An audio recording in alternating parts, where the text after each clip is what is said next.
யோசுவாவின் புஸ்தகம் 15வது அதிகாரம் 18-19 வசனங்களை வாசிக்க கேட்கலாம். யோசுவா 15, 18, 19 வசனங்கள். அவள் புறப்படுகையில் என் தகப்பனிடத்தில் ஒரு வயல்வெளியை கேட்க வேண்டும் என்று அவனிடத்தில் உத்தரவு பெற்றுக்கொண்டு கழுதை மேலிருந்து இறங்கினாள். காலை பார்த்து உனக்கு என்ன வேண்டும் என்றான். அப்பொழுது அவள், எனக்கு ஒரு ஆசீர்வாதம் தர வேண்டும். எனக்கு வறட்சியான நிலத்தை தந்தீர், நீர் பாய்ச்சலான நிலத்தையும் எனக்கு தர வேண்டும் என்றாள். அப்பொழுது அவளுக்கு மேற்புறத்திலும் கீழ்ப்புறத்திலும் நீர் பாய்ச்சலான நிலங்களை கொடுத்தான். கர்த்தருடைய பரிசுத்த நாமம் மகிமைப்படுவதாக. அக்சாலை குறித்து சொல்லப்பட்டிருக்கிறது. காலேபுடைய மகள். காலேப் சொல்லுகிறார், கீரியாத் சேப்போரை சங்காரம் பண்ணி பிடிக்கிறவனுக்கு என் குமாரத்தியாகி அக்சாலை விவாகம் பண்ணி கொடுப்பேன் என்று 16வது வசனத்திலே காலேப் சொல்லுகிறார். அதை ஒவ்வொன்றாய் அவனுக்கு கொடுக்கப்பட்டதை சுதந்திரிக்கும் போது இந்த பகுதியிலே ஆமென் இந்த கொடிகள் இருக்கிறார்கள். அப்பொழுது காலேப் சொல்லுகிறான், இதை சங்காரம் பண்ணி அவர்களை துரத்தி இந்த கீரியாத் சேப்பேரை பிடிக்கிறவர்களுக்கு என் மகள் அக்சாலை விவாகம் பண்ணி கொடுப்பேன் என்று. ஆமென். காலேபுடைய சகோதரனுடைய மகன் ஒத்தினியல் என்ன செய்கிறான் என்றால், யுத்தம் பண்ணி அதை பிடிக்கிறான். அதை பிடித்த போது காலேப் தான் சொல்லி இருந்தபடி அக்சாலை ஒத்தினியலுக்கு விவாகம் பண்ணி கொடுக்கிறான். திருமணம் முடிந்து கணவனோடு புறப்பட்டு போகும்போது அக்சால் ஒத்தினியலை இடத்துல கேட்கிறான், எங்கள் அப்பா கிட்ட ஒன்று கேட்டுட்டு வரேன்னு சொல்லி உத்தரவு பெற்றுக்கொண்டு அவள் புறப்பட்டு தகப்பனிடத்தில் வருகிறாள். வரும்போது தகப்பன் அவளை பார்த்து கேட்கிறான், உனக்கு என்ன வேண்டும்? அப்பொழுது அவள் கேட்கிறாள், எனக்கு ஒரு ஆசீர்வாதம் தர வேண்டும். எனக்கு வறட்சியான நிலத்தை தந்தீர், நீர்ப்பாய்ச்சலான நிலத்தையும் எனக்கு தர வேண்டும் என்றாள். அப்பொழுது அவளுக்கு மேற்புறத்திலும் கீழ்ப்புறத்திலும் நீர்ப்பாய்ச்சலான நிலங்களை கொடுத்தான். ஒரு தகப்பன் பிள்ளைக்கு இடையே இருக்கிற சம்பாஷணை, அவன் கேட்டு வாங்குகிற காரியம். இந்த நாளிலே பரிசுத்த ஆவியானவர் அக்சாலின் ஜெபத்தில் இருந்துதான் சில காரியங்களை நம்மோடு கூட பேச விரும்புகிறார். பொதுவாகவே அந்த காலத்தில் பார்த்தீர்கள் என்றால், தகப்பனுக்கு பிள்ளைகள் இருக்கும்போது ஆண் மக்கள் பெண் மக்கள் இன்னைக்கு மாதிரி கிடையாது. அந்த காலத்தில் மூத்த மகனுக்கு சேஷ்ட புத்திர பாகம் உண்டு. மற்ற ஆண் பிள்ளைகளுக்கு சொத்துல மற்ற பகுதிகளை சமமாய் பிரித்து கொடுப்பார்கள். அதாவது 3 பசங்க இருப்பாங்கன்னா தகப்பனுக்கு இருக்கிற சொத்தை 4ஆய் பங்கிட்டு 2 பகுதியை, அதாவது மற்ற 2 பேருக்கு கொடுக்கிற பகுதிகளுக்கு 2 மடங்கு மூத்த மகனுக்கு கொடுப்பாங்க. அதுதான் சேஷ்ட புத்திர பாகம். சேஷ்ட புத்திர பாகம் அதுதான் ஏசாவின் இடத்திலிருந்து யார் வாங்குறா? யாக்கோபு வாங்குறான். என்னதான் யாக்கோபு ஆசீர்வதிக்கப்படுவானாலும் அவனை விட ஏசா எப்பவுமே 2 மடங்கு மேல, 2 மடங்கு மேல. யாக்கோபு தந்திரம் உள்ளவன். அப்படியே இருந்து அந்த பிளெஸிங்கை வாங்கிட்டான். சேஷ்ட புத்திர பாகத்தை வாங்கினான். பெண் பிள்ளைகளுக்கு என்ன செய்வார்கள் என்றால், விவாகம் பண்ணி கொடுக்கும் போது பரிசு பொருட்களை கொடுத்து விடுவார்கள். சொத்தெல்லாம் கொடுத்து விட மாட்டாங்க, பரிசு பொருட்களை கொடுத்து விடுவார்கள். ராகேல் லேயாளை அனுப்பும் போது அப்படிதான். யாக்கோபு சம்பாதித்த சம்பாத்தியத்தை கொடுத்து விடுகிறான் லாபான். அப்போ இவ்வளவுதான். அப்போ சொத்துல உரிமை பாராட்டுறது அந்த காலத்துல பெண்களுக்கு இல்லை.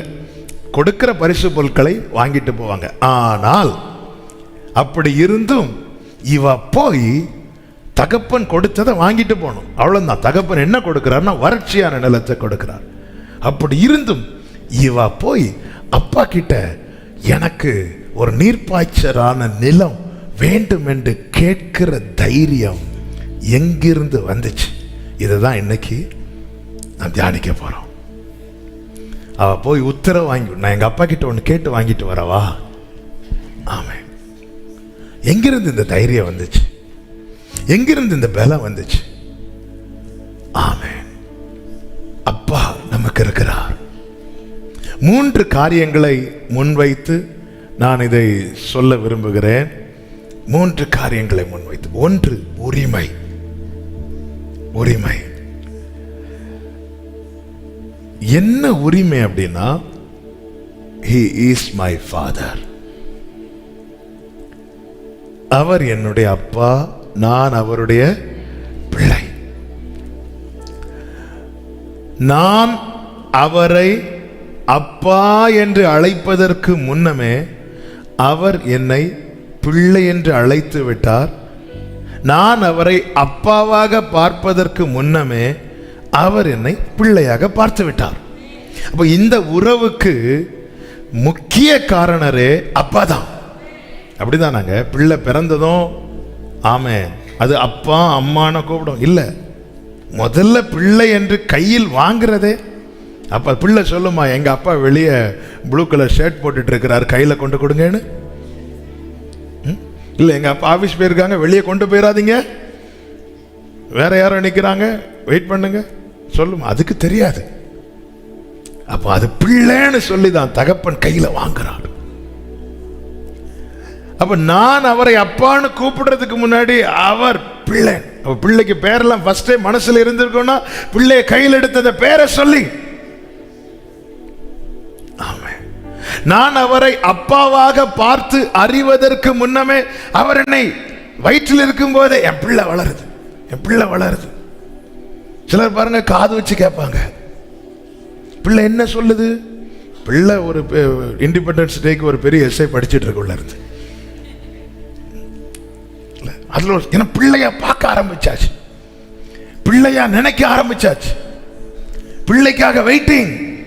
பிள்ளை ஜெனிப்பித்ததும் கையில் எடுத்து என் பிள்ளை உடனே எல்லாருக்கும் இன்ஃபர்மேஷன் கொடுக்கிறது, எல்லாருக்கும் லட்டு கொடுக்கிறது, சந்தோஷம். மனம் திரும்புகிற ஒரு பாவி நிமித்தம் பரலோகத்திலே மிகப்பெரிய சந்தோஷம். இங்க நாம ஒரு பிள்ளை பிறக்கும் போது எப்படி கொண்டாடுறோமோ அதை விட அதிகமா பரலோக தேவன் கொண்டாடுறார்.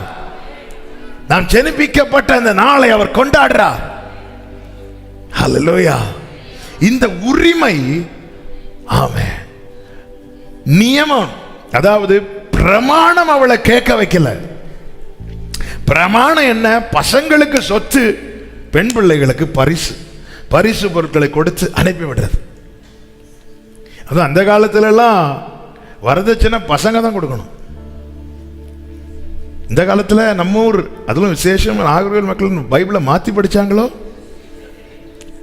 என்னவோ தெரியல. அன்னைக்கெல்லாம் இப்போ ரெபேக்காளை அழைத்து கொண்டு போகும்போது கொண்டு வந்தவன் பரிசு பொருட்களை கொடுத்து கூட்டிட்டு போறான். ஆமாம், இன்னைக்கு எல்லாமே தலைகீழ. இருந்தாலும் தகப்பன் பரிசு பொருட்களை கொடுக்கிறார். அவருக்கு என்ன தோணுது அதை கொடுக்கலாம். ஆனா மற்றவர்களுக்கு அப்படி கிடையாது, அது உரிமை. அந்த இளையகுமாரன் கேட்டு வாங்கணும் தெரியுமா, எனக்கு சொத்துல பாதியை கொடுங்க, அது வேற. அப்ப இந்த இடத்துல இவள் கேட்கிறது பிரமாணத்தின் படி அல்ல, அப்பா பிள்ளை என்கிற அந்த உரிமையின் படி கேட்கிறாள். ஒரு தேவ பிள்ளை அறிந்திருக்க வேண்டும், பிள்ளைகளாக்கப்பட்டவர்கள்.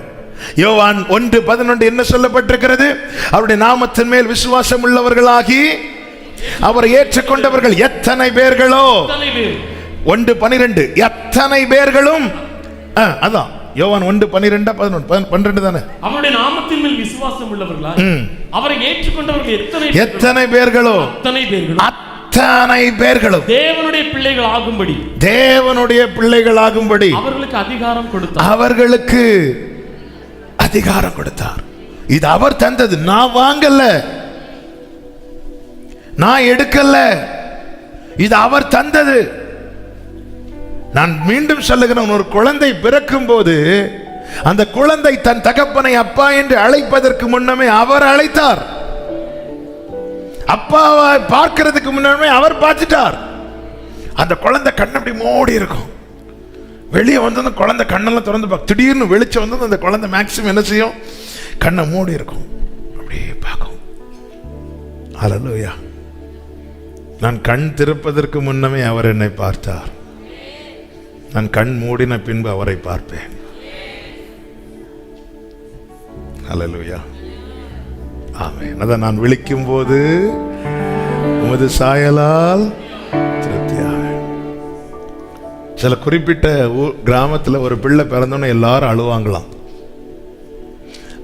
வந்து இங்க இந்த கஷ்டம், இந்த பாவம், இந்த பொல்லாப்பு, இந்த அக்கிரமம், இந்த அநியாயம், இந்த மனிதாபிமானமற்ற இடத்துல பிறந்துட்டியேன்னு சொல்லி ஒரு குறிப்பிட்ட ஊரில், ஒரு குறிப்பிட்ட நாட்டிலேயோ கிராமத்திலேயோ தெரியல, எங்கேயோ படித்த ஞாபகம் இருக்கு. அழுவாங்களாம், ஜனமே சேர்ந்திருந்து அழுவாங்களாம். பொதுவாகவே அதான் நேற்று சொன்ன வார்த்தை, ஒரே ஒரு அழுகை சத்தம் கேட்டுதான் ஒரு குடும்பமே மகிழும். அது குழந்தை பிறக்கும் போது அந்த குழந்தைக்கு தெரியாது இதுதான் என் தாய், இதுதான் என் தகப்பன் என்று. நாளாக நாளாக அந்த தாயால் ஊட்டப்படும் போதும் தகப்பனால் சுமக்கப்படும் போதும் அதை நான் பாடுவேன். அந்தியம் வரு ஆச்சூடும், அந்த சூடு அதுல தெரியும், இதுதான் என் அம்மா, இதுதான் என் அப்பா. ஒரு தேவ பிள்ளைக்கு தெரியணும், தெரிஞ்சிருக்கணும். ஆமென். பிரமாணத்தின்படியோ மற்ற நியமத்தின்படியோ ஒருவேளை சில காரியங்கள் பெற்றுக்கொள்வதற்கு நான் தகுதி இல்லாதவளாய் இருக்கலாம். ஆனா நான் அவரிடத்துல கேட்பது அப்படி செய்யுங்க இப்படி செய்யுங்க இல்லை, எனக்கு அவர் அப்பாவானதுனால நான் அவரிடத்தில் கேட்பேன். தகப்பன் பிள்ளைகளுக்கு இறங்குகிறது போல வேற யாருக்கும் இறங்க முடியாது. நமக்கு இரக்கம் பாராட்ட நிறைய பேர் இருக்கலாம், ஆனா ஒரு தகப்பன், எல்லா தகப்பனையும் சொல்லல, சில தகப்பன் கண்டுக்கவே மாட்டாங்க, அவங்கள விடுங்க. ஆனா காமனாவே தகப்பனுடைய இரக்கம் என்று இருக்கிறது. அதனால தானே பைபிள்ல இருக்குது, தகப்பன் தன் பிள்ளைகளுக்கு இறங்குகிறது போல. சில தகப்பன்லாம் குழந்தை பிறந்ததுமே விட்டுட்டு ஓடினவங்க இருக்கிறாங்க, துன்பப்படுத்துறவங்க இருக்கிறாங்க. ஆமென். எனக்கு தெரிந்த ஒரு சகோதரர் சொன்னார், என் கூட படித்த ஒரு பையன் சொன்னான், அவர் பெண் பிள்ளை எதிர்பார்த்துட்டு இருந்தாராம். அப்போ ஆம்பளை பையன் பிறந்துட்டான், அதான் என் கூட படித்த பையன். பிறந்த உடனே அப்படி வாங்க போறாரு, என்ன ஆம்பளை பையன், அவனை நீங்களே வச்சிருங்க அப்படி சொல்லிட்டு அப்படி பார்த்துட்டு, என்ன ஆம்பளை பையனா, அவனை நீங்களே வச்சிருக்கன்னு சொல்லி அப்படி திரும்பி நடந்துட்டாராம். அவன் சொல்றான், இப்படி இருந்தவர் என்ன பாடுபடுத்தி இருப்பார். இப்படியும் சிலர் இருக்கிறாங்க. பொதுவாகவே தகப்பன் என்பது பிள்ளைகளுக்கு எவ்வளவு முரடானா இருப்பாங்க, ஆனா பிள்ளைன்னு வரும்போது உடஞ்சி ஒரு ஓரத்துல இருந்து அழுதுட்டு இருப்பாங்க. இப்படி யாருக்குமே இறங்க முடியாது. ஆமென். பிள்ளைக்கு இறங்குறது போல. எனக்கு தெரிஞ்ச ஒரு தகப்பன் பிள்ளைய ஸ்கூல்ல அவனை பத்தி கம்ப்ளைண்ட் வந்ததும் போய் ஸ்கூல்ல எல்லாரும் டப்புன்னு அடிச்சிட்டாரு. அடிச்சுட்டு நைட்டு உக்காந்துருந்து அவனை தடவிட்டு இருக்காரு.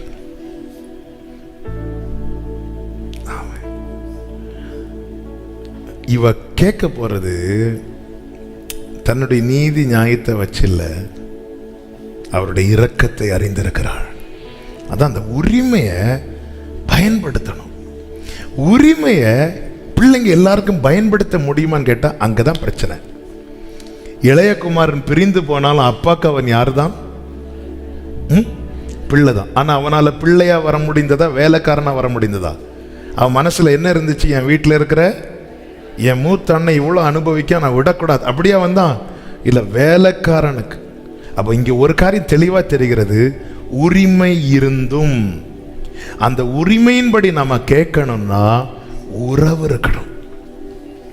தகப்பனோடு எந்த உறவும் இல்லாதவனுக்கு உரிமை பாராட்டுகிற அந்த ஒரு எண்ணமே வராது. அவனுக்கு ஏதாவது கிடைச்சா போதும். இந்த அக்சால் தகப்பனோடு அந்த உறவுல இருந்ததுனாலதான் என் அப்பா கிட்ட நான் அவனை கேட்டுட்டு வரேன்.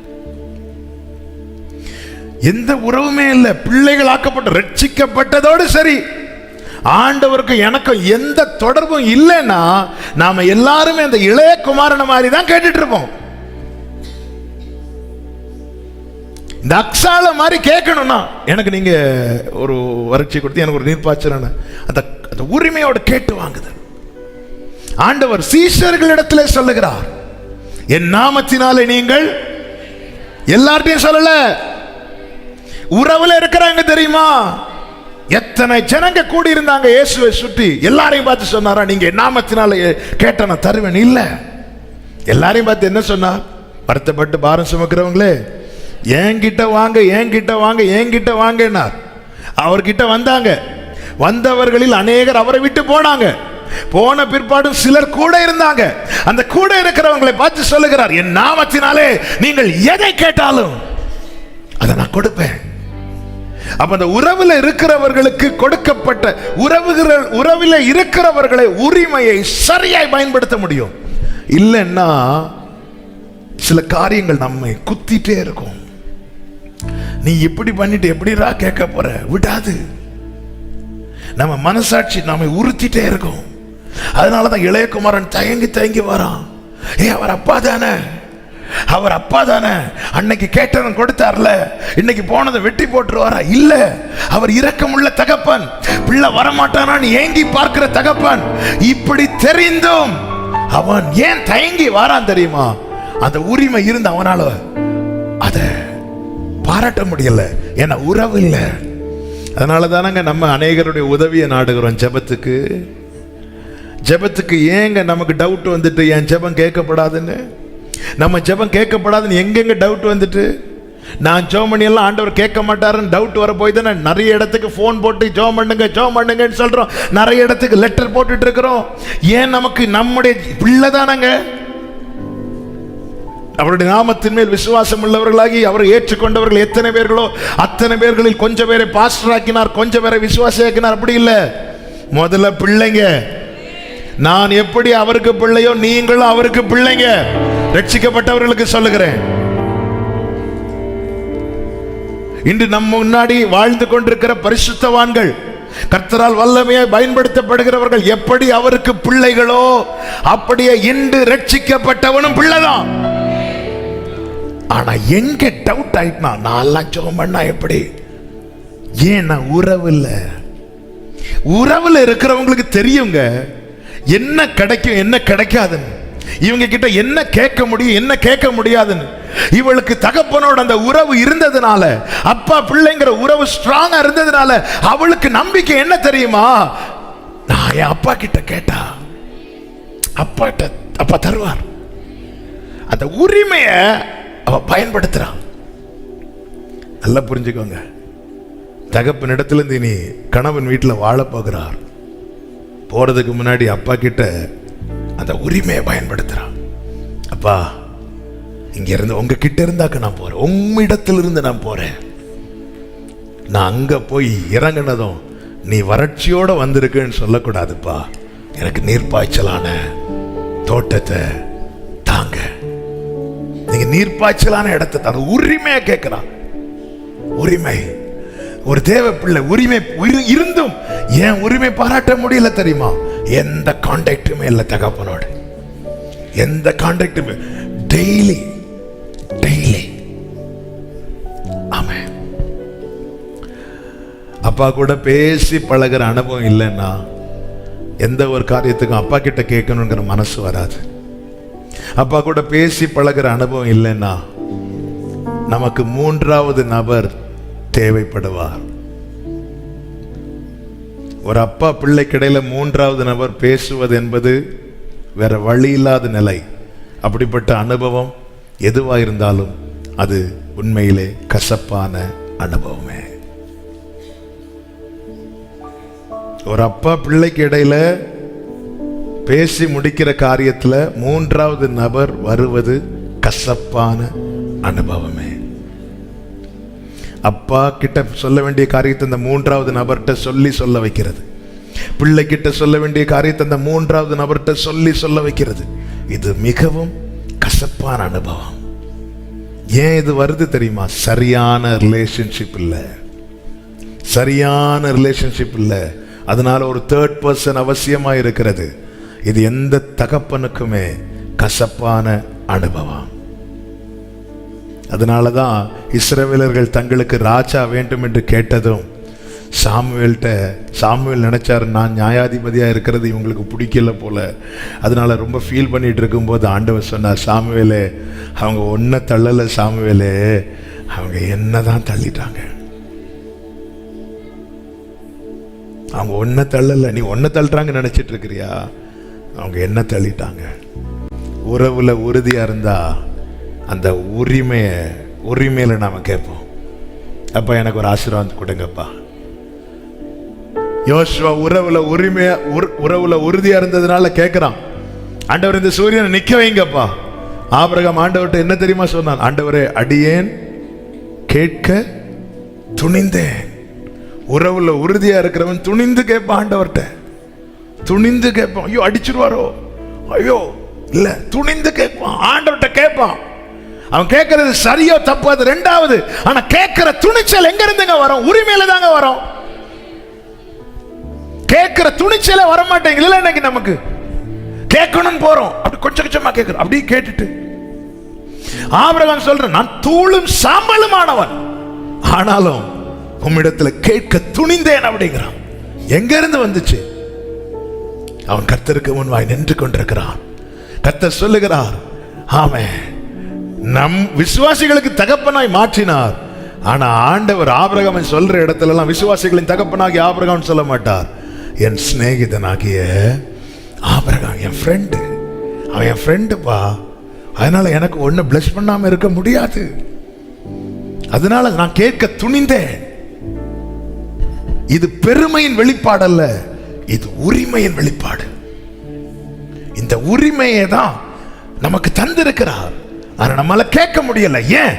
உறவு ரொம்ப வீக்கா இருக்குது. வாரத்துக்கு ஒருக்கா, மாசத்துக்கு ஒருக்கா, வருஷத்துக்கு ஒருக்கா விசிட் பண்ற மாதிரி தேவ சமூகத்துல வந்துட்டு கொஞ்ச நேரம் உக்காந்து ஏதோ கொஞ்சம் கூட்டமா ஜெபம் பண்ணிட்டு இல்ல, டெய்லி பைபிள் சொல்லுது, நித்தம் அவருடைய சமூகத்தை நாடுங்கள். ஆமென். அவர்களுடைய வாசல்களில் தான் மகிமையின் ராஜா என்ன செய்வாராம்? உட்பிரவேசிப்பார். உரிமையில், அப்பா எனக்கு கஷ்டமா இருக்குப்பா, எனக்கு இது செய்யுங்கப்பா. ஆமென். இந்த உரிமை இது பெருமையின் வெளிப்பாடு அல்ல. நான் சொன்ன அவர் செய்வாருங்கிறது பெருமையில நிறைய பேர் பேசுவாங்க, அது வெறும் வார்த்தை தான். ஆனா ஒரு தேவ பிள்ளைக்கு தெரியணும், நான் அவரை அப்பாவாக்கவில்லை, அவர் என்னை பிள்ளையாக்கி இருக்கிறார். இனி நான் அவரை அப்பான்னு தான் கூப்பிடணும். அந்த உரிமை இருக்கிறது. இனி எந்த அளவுக்கு உறவு இருக்கிறதோ அந்த அளவுக்கு. அல்லேலூயா. உரிமை. இரண்டாவது காரியம், நேரம் போகிறது நான் சொல்லி முடிக்கிறேன், நம்பிக்கை. தகப்பன் மேல இருக்கிற நம்பிக்கை. அந்த நம்பிக்கை என்ன தெரியுமா? கேட்டா தருவார். இதான் நம்பிக்கை. என்ன நம்பிக்கை? கேட்டால். யோவான் 16:24 ஆண்டவர் என்ன சொல்லுகிறார்? யோவான் 16:24, இதுவரைக்கும் நீங்கள் என் நாமத்தினாலே ஒன்றும் கேட்கவில்லை. நல்ல கவனமா கேளுங்க, இந்த வார்த்தையை நல்ல புரிஞ்சுக்கோங்க. அடுத்த வார்த்தை, கேளுங்கள். அப்பொழுது உங்கள் சந்தோஷம் நிறைவாய் இருக்கும்படி. சில இடத்துல ஆண்டவர் கேட்க விட மாட்டார், நல்ல கேட்க விட மாட்டார், சித்தத்துக்கு ஒப்பு கொடுக்க வைப்பார். சில இடத்துல ஆண்டவர் நம்மளை கேட்க வைக்கிறார். ஒரு இடத்துல அடையாளம் கேட்கும் போது ஆண்டவர் கோபம் வருது. நான் ஆகாஷ் ராஜாவின் இடத்துல சொல்லும் போது நீ ஒரு அடையாளத்தை கேளுங்கிறார். நான் அடையாளத்தை கேட்க மாட்டேன்னு சொன்னதும் ஆண்டவருக்கு என்ன வருது? கோபம் வருது. சில இடத்துல கேட்கவே விட மாட்டார், ஒப்பு கொடுக்க வைப்பார். சில இடத்துல ஆண்டவர் கேட்க தான் வைப்பார். நீ நிறைவா இருக்கும்படி பெற்றுக்கொள்ள, நீ கேளு. சரி, அப்பா தந்துட்டாங்கன்னு சொல்லிட்டு இவன் வாங்காம இல்ல, வாங்கிட்டான். வாங்கினதுக்கு அப்புறம் இவளுக்கு ஓகே, கேட்போம் அப்பா கிட்ட. இவளுக்கு அப்பா மேல இருக்கிற நம்பிக்கை என்ன அப்படின்னா, கேட்டா கிடைக்கும். தகப்பனுக்கு பிள்ளை கேட்கணுங்கிற விருப்பம் இருக்கும். கேட்கட்டும், அது வளர்ச்சியின் அடையாளம். நாம் சரியானதை கேட்போம் என்றால் அவர் உள்ளம் அவ்வளவு சந்தோஷப்படும். சாலமோன் சின்ன பிள்ளைன்னு சாலமோன் சொல்லிதான் ஆண்டவருக்கு தெரியுமா? இல்ல, நீ விரும்புகிறதை என்கிட்ட கேளுங்கிறார். அவர் பார்க்கிறார் இவன் என்ன கேட்க போறான். அப்பொழுது அவன் ஞானத்தை கொடுங்க கேட்டதும் ஆண்டவருக்கு சந்தோஷம் ஆயிட்டான். அது அவருக்கு ஏற்றதா இருந்துச்சான்.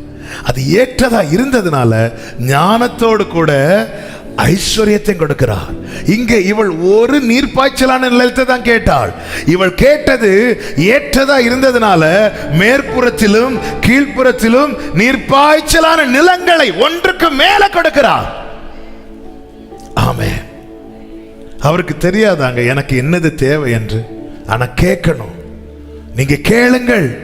ஆண்டவர் ஃபீல் பண்றார். நீங்க ஒண்ணுமே கேட்கல, நீங்க 4 பேரை கேட்க வைக்கிறீங்க. எனக்காக நீங்க ஜெபம் பண்ணுங்க, எனக்காக நீங்க ஜெபம் பண்ணுங்க. ஹே, அவர் எப்படி எனக்கு பிள்ளையோ, நீயும் எனக்கு பிள்ளைதாம்பா. நல்லா புரிஞ்சுக்கோங்க. தேவ பிள்ளைகள் ஒரு நாளும் ஊழியர்களை மத்தியஸ்தரா பார்க்கவே கூடாது. ஊழியர்கள் திறப்பிலே நிக்கணும், விசுவாசிகள் திறப்பிலே நிக்கணும். அதே வேளையில மத்தியஸ்தர் ஒருவரே, அவர் நம் ஆண்டவராகிய இயேசு கிறிஸ்து மட்டுமே. அந்த இடத்துல யாரையும் வச்சு பார்த்துறாதீங்க. அல்லேலூயா. மற்றவங்களுக்கு நமக்கு அப்ப என்ன வித்தியாசம்? அந்த இடத்துக்கு பிதாவுக்கும் நமக்கு இடையே இருக்கிற ஒரே வழி இயேசு மட்டும்தான். நானே வழி. அந்த இடத்துல மரியாளுக்கும் வர முடியாது, அப்போஸ்தலர்களுக்கும் வர முடியாது, எந்த பாஸ்டர்ஸுக்கும் வர முடியாது. ஆனால் அந்த இடத்துல யாரையும் வச்சு பார்க்க கூடாது. அந்த இடத்துல, அந்த இடத்துக்கு சொந்தக்காரர் இயேசு. அதனால பைபிள் என்ன சொல்லப்பட்டிருக்கிறது? மத்தியஸ்தர் ஒருவரே.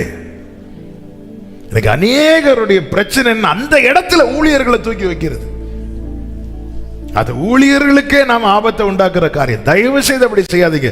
தேவனை ஆராதிக்கிற தேவ பிள்ளைங்க இயேசுவின் ஸ்தானத்துல வேற யாரையும் பார்க்க கூடாது.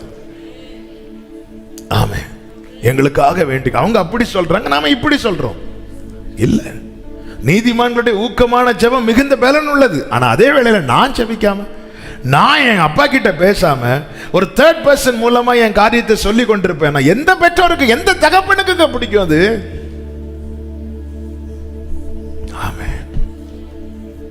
ஒரு கானானிய ஸ்திரீ தன் மகளுக்காக இயேசு பின்னாக வரா. சத்தம் போட்டுட்டு வரும்போது ஆண்டவர் ஒரு வார்த்தையும் சொல்லாம போயிட்டு இருக்கிறார். இப்போ சீஷர்கள் எல்லாம் சேர்ந்து சொல்றாங்க, ஆண்டவர் ஏதாவது சொல்லுங்க. ஆண்டவர் சொல்லிட்டாங்க, நான் இஸ்ரவேல் வீட்டாரிடத்தில் வந்தேனே அன்றி வேற வரல சொல்லிட்டு போயிட்டே இருக்கிறார். இப்ப அவ வந்து கேட்கிறார். இதுக்கு தான் ஆண்டவர் வெயிட் பண்றார். ஆண்டவர், உன் விசுவாசம் பெரியதுமா, நான் வச்சுக்கா. பேதுரு யோவானுக்கெல்லாம் எப்படி இருக்கும்? நம்ம கேட்டதுக்கு அப்புறமும் இவர் கொடுக்கலையே. ஆமென், ஹல்லேலூயா. தூதனை கூட வணங்க பரலோகம் அனுமதிக்கல. மார்பில் சாய்ந்திருந்த யோவானே தூதனை வணங்க போறான். தூதன், ஏய், உனக்கு இப்பதான் ஒரு பெரிய வெளிப்படுத்தின விசேஷத்தையே, சாத்தான் விழுந்தது, அடி வாங்கினதெல்லாம் சொல்லிட்டு இருக்கு, நீ என்ன விழ வைக்கிறதுக்குன்னு இல்லை. அது நம்ம பழக்கல. எல்லாம் கேட்டு தெரிஞ்சுட்டு அப்படியே காலை, அதுவரை எல்லாம் கேட்டுட்டு அப்படியா, ஆமென் ஆமென், கடைசி உங்க காலை காட்டுங்க. தூதனுக்கு தெரியும், தயவு செய்து காலை, நானும் உன்ன மாதிரி ஒருத்தன் தான், நாம அவரை வணங்குவோம். நம்பிக்கை அப்பா கிட்ட எனக்கு தெரியும், நான் கேட்டா அவர் தருவார். அக்சாலே, இப்பொழுது உனக்கு இருப்பது இதுதான் லைஃப்னு பார்க்காத. அப்பா கிட்ட இருக்குது இல்ல, அதுதான் லைஃப். இப்ப எனக்கு இருக்கிற வறட்சி அல்ல, என் அப்பா கிட்ட எனக்காக இருக்கிறது அந்த நீர் பாய்ச்சலான நிலைகள் தான் என் லைஃப். நம்ம லைஃப், என் காலங்கள் நம்முடைய கரத்தில் இருக்கிறது. என் கையில் என்ன இருக்கிறது? வறட்சியான நிலம். அவர் கையில் என்ன இருக்கிறது? நீர் பாய்ச்சலான நிலம். அக்சாலே, நீ கேட்க காரணம் என்ன? நான், எனக்கு தெரியும், என் லைஃப் என்பது என் கையில் அல்ல, என் லைஃப் அவர் கையில் இருக்கிறது. என் கையில் என்ன இருக்கிறது? வறட்சியான நிலம். அப்பா கையில் என்ன இருக்கிறது? நீர்ப்பாய்ச்சலான நிலங்கள் இருக்கிறது. என் எதிர்காலம் எது? என் கையிலா? இல்ல, அவர் கையில் இருக்கிறது. என் கையில் இருப்பதுதான் என் லைஃப்னு பார்ப்பேன்னா நான் போய் அவர்கிட்ட கேட்க மாட்டேன். நான் இதே வச்சுட்டு சரி வாழ்ந்துட்டோம் இருந்துட்டு இல்லை, என் லைஃப் அவர் கையில் இருக்கிறது நம்பிக்கை இருக்குமாண்ணா நான் போய் கேட்பேன். அவள் கேட்க இன்னொரு காரணம் என்ன தெரியுமா? தகப்பன் கேட்க வைக்கிறார். நீங்க அந்த வசனத்தை நல்லா படிச்சீங்கன்னா தெரியும். அவள் இறங்கின உடனே காலை பார்த்து உனக்கு என்ன வேண்டும் என்றான். அதன் அர்த்தம் என்ன? காலே மகளை கேட்க வைக்கிறார். நீங்க தேவ சமத்தில் வந்து அமரும் போது அவருடைய பார்வை உங்க மேல படும் வரை காத்துருங்க. படும்போது நம்மளை அறியாம நாம ஜெபம் பண்ண ஆரம்பிச்சிடும். நான் ஏன் அப்பா கிட்ட கேட்டேன் தெரியுமா? அவர் என்னை கேட்க வச்சார்.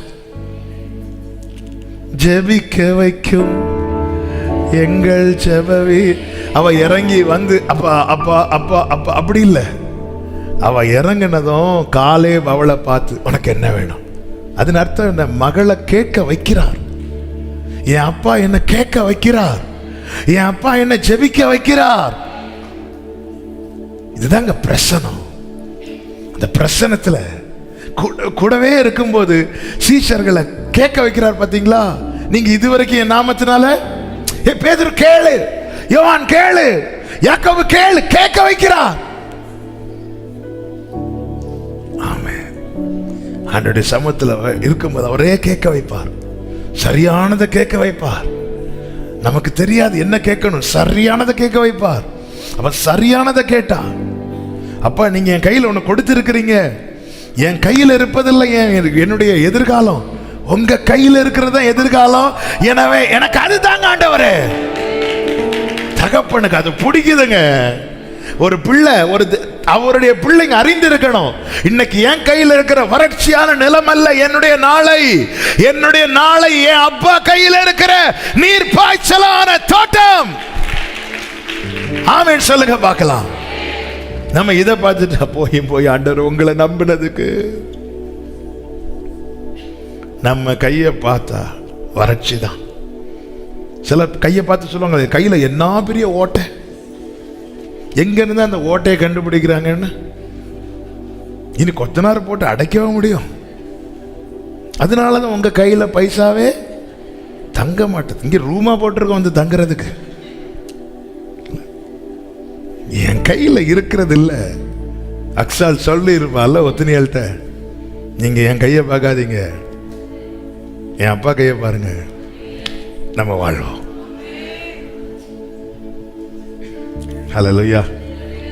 குடும்பத்தில் ஆமென். கடந்த நாளில் ஒரு குடும்பம் வந்து வேதனையோடு, பையன் ஏதோ கேட்டானா, அதை வாங்கி கொடுக்கறது காசு இல்லை. உடனே நீங்க ஏன் சம்பாதித்து வைக்கல? நீங்க சம்பாதிச்சு வச்சிருந்தா இந்த பிரச்சனை வந்து இருக்குமா? எவ்வளவு வேதனையா இருக்கு பாருங்க.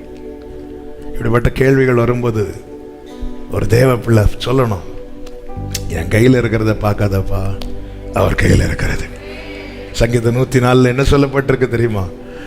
அவர் கொடுக்க அவைகள் வாங்கிக் கொள்ளும், நீர் உமது கையை திறக்க அவைகள் நன்மையால் திருப்தியாகும். அவர் கையில் தான் இருக்கு. அக்ஸாளுடைய நம்பிக்கை அதுதான். இன்னைக்கு எனக்கு இருக்கிற வறட்சி அல்ல என்னுடைய நாளை. என்னுடைய நாளை என்பது இன்று என்னிடத்தில் இருப்பதல்ல, என்னுடைய நாளை என்பது இன்று அவர் கையில் இருப்பது. அப்பா ஆமென். நம்முடைய லைஃபை நம்ம இடத்தில் இருப்பதை வைத்து தீர்மானிக்காதீங்க. அது ஒருவேளை உலர்ந்த எலும்புகள் நிறைந்த பள்ளத்தாக்கா இருக்கலாம், அழுகையின் பள்ளத்தாக்கா இருக்கலாம், நெருக்கத்தின் சூழ்நிலையா இருக்கலாம். நான் சொல்லணும், என் அப்பா கிட்ட இருக்கிறது. அதனாலதான் நான் உடைக்கப்பட்ட பாத்திரம் போல இருந்தும் தாவீது சொல்லுகிறேன், நான் உங்களை நம்பி இருக்கிறேன், என் காலங்கள் உம்முடைய கரத்தில் இருக்கிறது. மூன்றாவதாக அவ ஜெபிக்க காரணம் தைரியம். 3 காரியத்தை சொன்ன சொல்லுங்க. 1 உரிமை, நம்பிக்கை. என்ன நம்பிக்கை? அவர்கிட்ட இருக்கு, அவர்கிட்ட இருக்கு, அப்பா கிட்ட. 3வது தைரியம். இந்த தைரியம் வர காரணம் என்ன? தைரியம் எல்லாருக்கும் வருமா? இளையகுமாரன் தயங்கி வந்தா, மூத்த குமாரன் எவ்வளவு தைரியம் வந்து கேட்டார் பாத்தீங்களா? என்னப்பா நீங்க அவன் வந்தது அப்படி செய்றீங்க, நான் இங்க இவ்வளவு நாள் இருக்கிறேன். இது தான் தைரியம். தைரியம் அப்படி எல்லாருக்கும் வராது. இவளுக்கு இந்த தைரியம் வர காரணம் என்ன தெரியுமா? காரணம் ஒன்றுதான், இவளுக்கான வாழ்க்கையை இவள் அமைத்துக் கொள்ளவில்லை, இவங்க அப்பா அமைத்து கொடுத்தது. இவளே போய் அப்பாவுக்கு தெரியாம அப்பாவை வேதனைப்படுத்தி இவளே ஒரு வாழ்க்கை துணை ஏற்படுத்தி கொண்டு வந்து, அப்பா எனக்கு ஒரு ஆசீர்வாதம் தர வேண்டுமென்னா ஓடி. அவருடைய தீர்மானம், இவன் நோ சொல்லல. அவருடைய செயல் இவ தடுக்கல. அப்பாக்கு எல்லாத்துக்கும் எஸ் சொன்னவளுக்கு தைரியம் உண்டு. அவ வந்து கேட்பா, அப்பா எனக்கு ஒரு ஆசீர்வாதம் தர வேண்டும். அப்பாக்கு எஸ் சொல்றவங்களுக்கு தான் அப்பா கிட்ட தைரியமா கேட்க முடியும். உரிமை இருக்கும், தைரியம் இருக்காது. இளையகுமாரன் வந்து, அப்பா அந்த வேலைக்காரல் ஒருவனுக்கு, மூத்த குமாரன், என்னப்பா நீங்க, அவன் வந்திருக்கிறான். உடனே இவர், ஏய் அவன் வந்துட்டால நீ போ. அப்படி கிடையாது. இங்க பாருப்பா, என்னுடையதெல்லாம் அந்த தைரியத்தை பார்த்தீங்களா? இந்த தைரியம் என்பது எப்படி வந்தது தெரியுமா? தகப்பனுக்கு பிரியமில்லாத ஒரு காரியத்தையும் அந்த மூத்த குமாரன் செய்யாததுனால அவனுக்கு அந்த தைரியம் வந்துச்சு. அக்சால் தைரியமா அப்பா கிட்ட வந்து கேட்க காரணம் என்ன? நீ என்ன வச்சுட்டு என்ன வந்து கேட்கிற? அப்படி சொல்லல, அப்படி சொல்ல முடியாது. ஏன்? அவளுக்கான வாழ்க்கைய அவள் அமைத்துக் கொள்ளவில்லை, அப்பா அமைத்து கொடுத்தது. நம்முடைய வாழ்க்கையை அப்பா சமூகத்தில் விட்டு கொடுக்கணும், குடும்பமா விட்டு கொடுக்கணும். அதனாலதான் தாவீது சொல்லுகிறான், ஆண்டவரே சீயோனுக்கு உமது பிரியத்தின்படி நன்மை செய்யும். உமது பிரியத்தின்படி. தாவீது, உனக்கு பிரியமே இல்லையா? உனக்கு ஆசையே இல்லையா? எனக்கு ஆசையே வெளியே சொல்ல முடியாது. ஆனா நான் வாழ்ந்திருக்கணும்னா, நான் உரிமையா அவர்கிட்ட போகணும்னா, நான் தைரியமா அவர்கிட்ட போய் கேட்கணும்னா, என் வாழ்க்கையில என் விருப்பம்ல நடக்கணும், அவர் விருப்பம் தான் நடக்கணும். ஹல்லேலூயா, ஹல்லேலூயா. ஆமென். நம்முடைய வாழ்க்கை அவரால் அமைக்கப்பட, நம்முடைய குடும்பம், புருஷன், மனைவி, பிள்ளைங்க, தேவ சமூகத்தில் உங்களை ஒப்பு கொடுங்க. ஆண்டவருடைய வார்த்தை நம்மை நோக்கி வருதுனாலே பாஸ்ட் இஸ் பாஸ்ட், அவ்வளவுதான். முந்தின பழையன ஒளிந்தன புதிதாயின. தேவ சமூகத்தில் நம்ம குடும்பமா ஒப்பு கொடுக்கணும். ஆண்டவர், இதுவரை ஒருவேளை எங்க வாழ்க்கை எங்க சித்தப்படி, எங்க பிளான் படி ஒருவேளை நாங்க அமைச்சிருக்கலாம்ப்பா. இதோ உங்க சமூகத்தில் எங்கள் குடும்பம் என்னும் வரைபடத்தை வைக்கிறோம். ஆண்டவர், வெட்ட வேண்டியதை வெட்டி, திருத்த வேண்டியதை திருத்தி, உம்முடைய நல்ல ஆவியானவர் எங்களை செவ்வையான வழியிலே நடத்துவாராக என்று ஒப்பு கொடுக்கும் போது கர்த்தர் என்ன செய்கிறார் தெரியுமா? நம்மை புதுப்பிக்கிறார். சங்கீதம் 65:9 இப்படி சொல்லப்பட்டிருக்கிறது. சங்கீதம் 65:9 வாசியங்கள், நம்ம ஜெபிக்கலாம். Thank you Jesus. தேவரீர் பூமியை விசாரித்து அதற்கு அவர் விசாரிக்கிறார், வேண்டிய நீர் பாய்ச்சுகிறார், தண்ணீர் நிறைந்த தேவ நதியினால் மிகவும் செழிப்பாக்குகிறார். இப்படி நீர் அதை திருத்தி இப்படி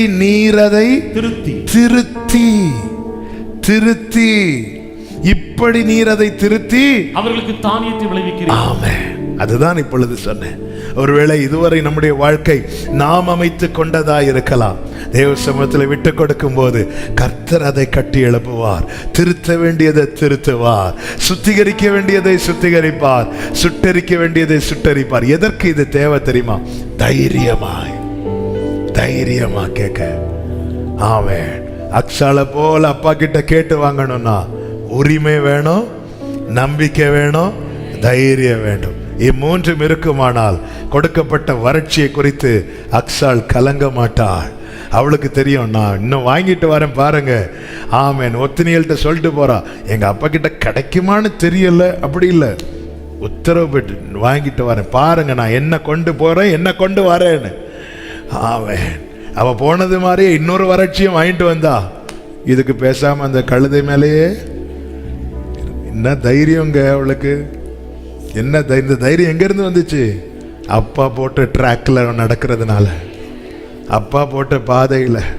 எனக்கு கேட்கிற அன்பு சகோதரா சகோதரி, திருமணத்துக்கு காத்திருக்கிற வாலிப தம்பி தங்கச்சி, உனக்கான வாழ்க்கையை நீ அமைத்து கொள்ளாமல் அவர் அமைத்து தருவதை நீ வாழ்க்கையாய் தெரிந்தெடுப்பாயானால், வறட்சி உன் வாழ்க்கையில வந்தாலும் உன்னால தைரியமாய் அப்பா கிட்ட கேட்டு வாங்க முடியும்.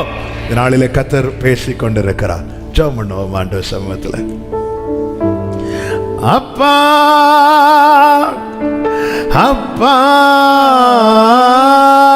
மகனா மகள் நான், அப்பா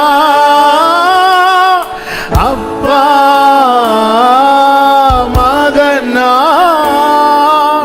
மகனா. ஆமென். கண்ணின் மணிதானே அப்பா நான் கண்ணின் மணிதானே அப்பா அப்பா கண்ணின் மணிதானே அப்பா நானும் கண்ணின் மணிதானே அப்பா தள்ளாமலும் தள்ளாமலும் விட்டு விலகாமலும் அவமானத்தில் இருந்தென்னை காப்பாற்றினே.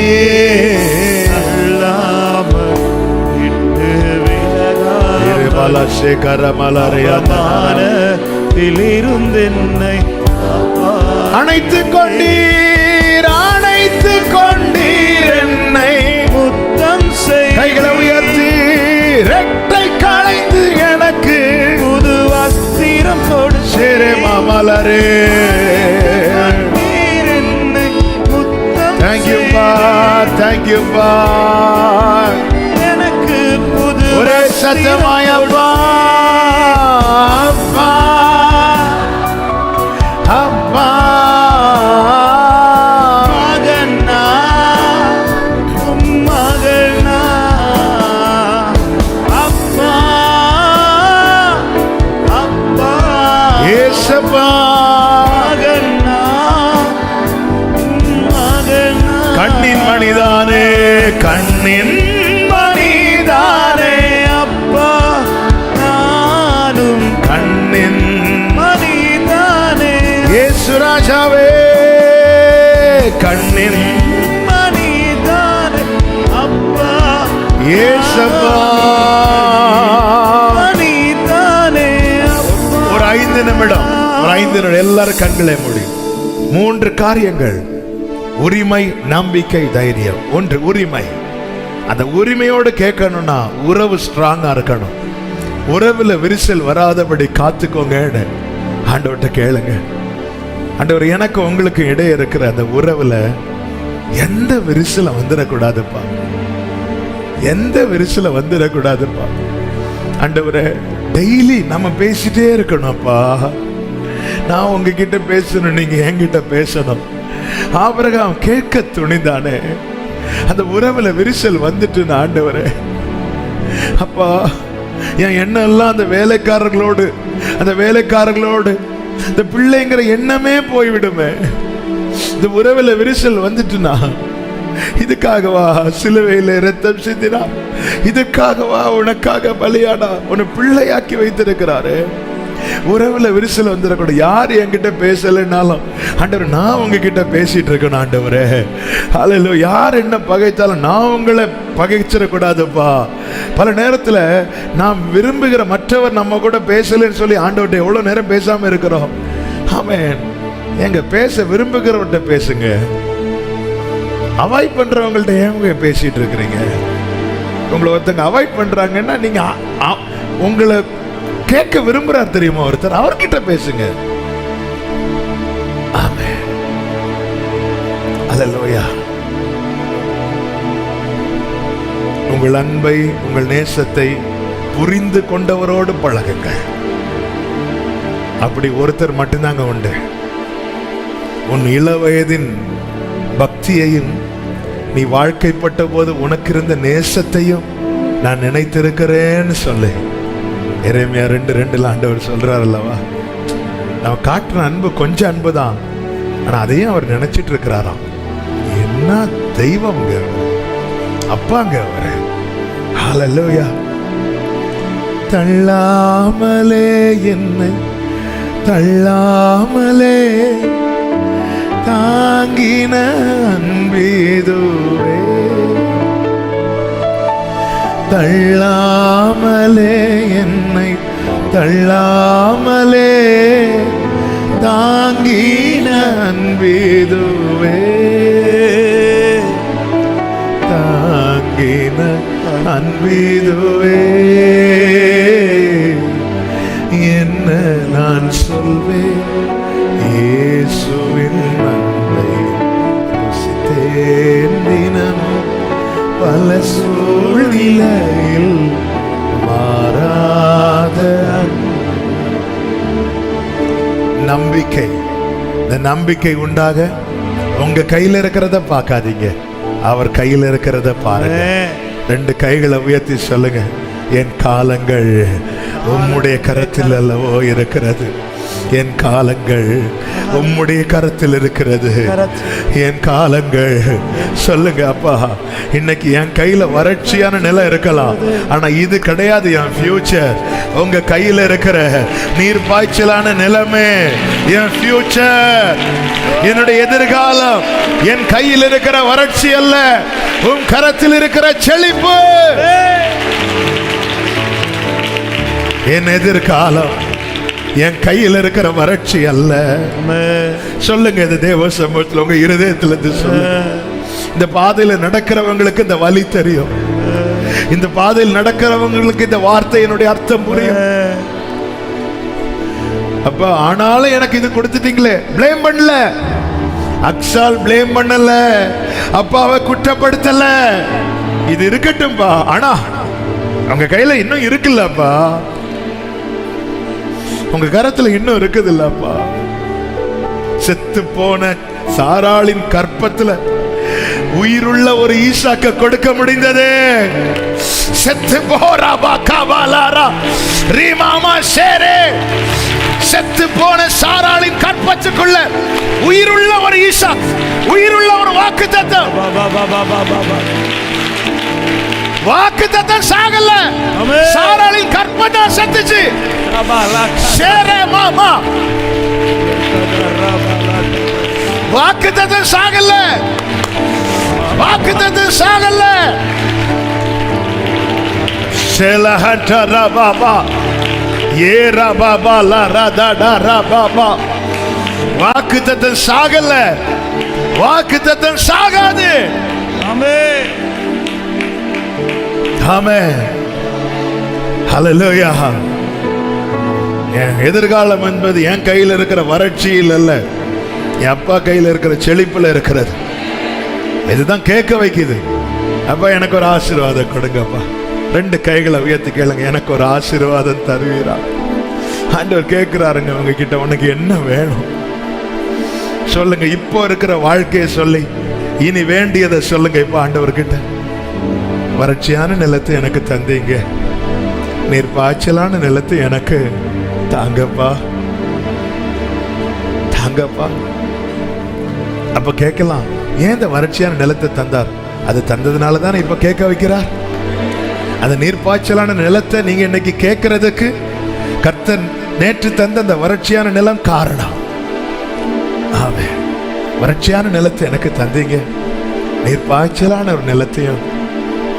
ஒரு காலேபு கேட்டதுக்கு அதிகமா கொடுப்பானா, காலேபையே ஆசீர்வதித்தவர் நம்ம அப்பா.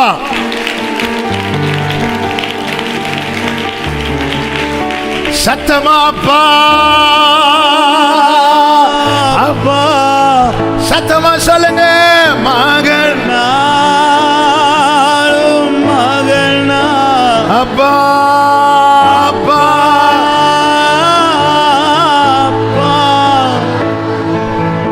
மகன் நானும் மகனா. கண்ணின் மணிதான், கண்ணின் மணிதானே அப்பா, நானும் மணிதானே. கண்ணின் மணிதானே, கண்ணின் ஜீசஸ், நானும் கண்ணின் மணிதானே. தைரியம், தைரியம் அந்த கிருபாசன தண்டையில் நெருங்கணும். கைகளை உயர்த்தி, என் வாழ்க்கை, எங்க குடும்பம், என் மனைவி, என் புருஷன், என் பிள்ளைங்க, எங்க வாழ்க்கையெல்லாம் உங்க சித்தப்படி, உங்க சித்தப்படி அமையட்டும்பா, அமையட்டும்பா. நாளைக்கு எங்க பிள்ளைங்களும் தைரியமா இந்த கிருபாசன தண்டையில நிக்கணும். அவங்க சித்தப்படி வாழ்க்கை அமைச்சு கொண்டவங்களுக்கு நிக்க முடியல, நாளைக்கு தலைமுறை நிக்கணும், தைரியமா நிக்கணும். அப்பா தைரியமா அப்பா கிட்ட வந்து கேட்கணும், உங்க பாதத்தை வந்து பிடிக்கணும். எசேக்கியேல் அப்படி இருந்ததுனாலதான் சுவர் புறமா திரும்பி அழ முடிஞ்சது ஆண்டவர் சமூகத்துல. இல்லைன்னா யார்கிட்ட போயிருப்போம்? இந்த இளையகுமாரனுக்கு எங்க அப்பா இருக்கிறார், ஆனா தைரியமா போக முடியல. பாத்தீங்களா? அவனாய் தெரிந்து கொண்ட வாழ்க்கை. வேண்டாம் ஆண்டவரே, கைகளை உயர்த்தி ஆண்டவர்கிட்ட கேளுங்க. அப்பா ஆண்டவரே, இதுதான் மிகுந்த பலனுக்கு ஏதுவான தைரியம். இதை நாங்க இழந்துடக்கூடாதுப்பா. எங்க பிள்ளைங்க இழந்துடக்கூடாது ஆண்டவரே. கர்த்தாவே, நீர் அமைப்பீராக, என் வாழ்க்கையை கட்டுவீராக. ஆண்டவரே, அக்சால் கேட்டாள், தகப்பன் காலேப் கொடுத்தான். நாங்க உங்க பிள்ளைங்க, நாங்க உங்களை அப்பாவாக்கல, நீங்க எங்களை பிள்ளைங்களாக்கிட்டீங்க.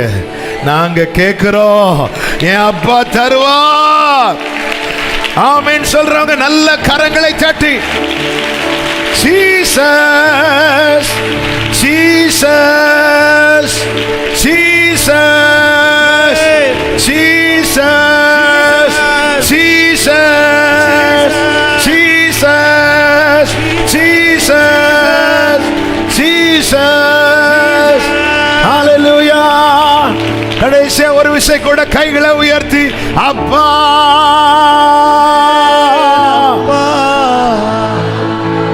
மகனா மகனா சத்தமாய் அப்பா அப்பா மகனானோ மகனா கண்ணின் மணிதானே, கண்ணின் மணிதானே அப்பா நானும் கண்ணின் மணிதானே அப்பா ஜீசஸ். கண்ணின் மணிதானே அப்பா, நானும் கண்ணின் மணிதானே. நல்ல தகப்பனே, இரக்கமுள்ள பிதாவே, இந்த நாளில் உங்க சமூகத்தில் கொண்டு வந்து பாட, துதிக்க, ஆராதிக்க, செபிக்க வைத்தீர். எங்களோடு பேசினீர். ஒவ்வொரு நாளும் பேசிக் கொண்டிருக்கிற உங்க தயவுக்காக நன்றி அப்பா. ஆண்டவரே, உரிமையோடு, நம்பிக்கையோடு, தைரியத்தோடு உம்மிடத்திலிருந்து கேட்டு பெற்றுக்கொள்ள எங்கள் ஒவ்வொருவருக்கும் கிருபை செய். ஒவ்வொருவரையும் சமாதானத்தோடு அனுப்பும். சாட்சியாய் கொண்டு வாங்கப்பா. மகிமை கனம் எல்லாம் ஒருவருக்கே செலுத்துகிறோம். இரட்சகர் இயேசு கிறிஸ்துவின் நாமத்தில் பிதாவே, ஆமென். சேர்ந்து சத்தமாய் சொல்லுவோம். என் ஆத்துமாவே கர்த்தரை ஸ்தோத்திரி, முழு உள்ளமே அவருடைய பரிசுத்த நாமத்தை ஸ்தோத்திரி. என் ஆத்துமாவே கர்த்தரை ஸ்தோத்திரி, கர்த்தர் செய்த சகல உபகாரங்களை மறவாதே. ஆமென். ஹல்லேலூயா.